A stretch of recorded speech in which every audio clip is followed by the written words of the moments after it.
ನಮಸ್ಕಾರ ಕರುನಾಡು ಟಿವಿಗೆ ಸ್ವಾಗತ. ನಾನು ವಿನುತಾ ಎಚ್. ಏಪ್ರಿಲ್ 22ರಂದು ಪಹಲ್ಗಾಮ್ನಲ್ಲಿ ನಡೆದಂತಹ ಉಗ್ರರ ದಾಳಿಗೆ ನಮ್ಮ ಭಾರತೀಯರು 28 ಮಂದಿ ಸಾವನ್ನಪ್ಪಿದ್ದು 45ಕ್ಕೂ ಅಧಿಕ ಮಂದಿ ಗಾಯಗೊಂಡಿದ್ರು. ಇದೀಗ ಅದಕ್ಕೆ ಪ್ರತಿಯಾಗಿ ನಮ್ಮ ಭಾರತೀಯ ಸೇನೆ ಆಪರೇಷನ್ ಸಿಂಧೂರ ಹೆಸರಿನಲ್ಲಿ ಉಗ್ರರ ಮನೆಗಳನ್ನ ನೆಲಸಮಗೊಳಿಸಲಾಗಿದೆ. ಇದೀಗ ಇದರ ಬೆನ್ನಲ್ಲಿಯೇ ಪಾಕಿಸ್ತಾನ ಶೆಲ್ ದಾಳಿಯನ್ನ ನಡೆಸಿದ್ದು 15ಕ್ಕೂ ಅಧಿಕ ಮಂದಿ ಸಾವನ್ನಪ್ಪಿದ್ದು 45ಕ್ಕೂ ಅಧಿಕ ಮಂದಿ ಗಾಯಗೊಂಡಿರುವಂತದ್ದು. ಜಮ್ಮು ಕಾಶ್ಮೀರದ ಪೂಂಚ್ ಹಾಗೂ ಕಂದರ್ನಲ್ಲಿ ಒಂದು ಪಾಕ್ ಸೇನೆ ದಾಳಿಯನ್ನ ನಡೆಸಿದ್ದು.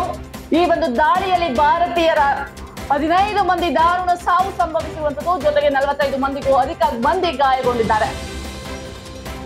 ಪಹಲ್ಗಾಮ್ನ ಒಂದು ದಾಳಿಗೆ ಪ್ರತಿಕಾರವಾಗಿ ನಮ್ಮ ಭಾರತೀಯ ಸೇನೆ ಆಪರೇಷನ್ ಸಿಂಧೂರ ಹೆಸರಿನಲ್ಲಿ ಒಂದು ಉಗ್ರರ ಮೇಲೆ ಕಾರ್ಯಾಚರಣೆಯನ್ನ ಮಾಡಿದ್ದು ಇದೀಗ ಭಾರತೀಯ ಕಾರ್ಯಾಚರಣೆಯನ್ನ ಯಶಸ್ವಿಗೊಳಿಸಿದೆ. ಮಂಗಳವಾರ ಮಧ್ಯಾಹ್ನ 1:45 ಸುಮಾರಿಗೆ ಭಾರತೀಯ ಸೇನೆ ಏಕ ದಾಳಿಯನ್ನ ಪಾಕಿಸ್ತಾನದ ಉಗ್ರರ ನೆಲೆಗಳ ಮೇಲೆ ಮಾಡಿದ್ದಾಗಿತ್ತು. ಆ ಒಂದು ಕಾರ್ಯಾಚರಣೆ ಯಶಸ್ವಿಗೊಂಡ ಬೆನ್ನಲ್ಲೇ ಪ್ರತಿಕಾರವಾಗಿ ಇದೀಗ ಪಾಕಿಸ್ತಾನ ಶೆಲ್ ದಾಳಿಯನ್ನ ನಡೆಸಿರುವಂತದ್ದು. ಪೂಂಚ್ ಜಿಲ್ಲೆಯ ಗುರುದ್ವಾರದ ಬಳಿ ಒಂದು ದಾಳಿಯನ್ನ ನಡೆಸಿದ್ದು. ಈ ಒಂದು ದಾಳಿಗೆ ಭಾರತೀಯರು 15 ಮಂದಿ ಸಾವನ್ನಪ್ಪಿದ್ದಾರೆ. ಜೊತೆಗೆ 45ಕ್ಕೂ ಅಧಿಕ ಮಂದಿ ಗಾಯಗೊಂಡಿರುವಂತದ್ದು.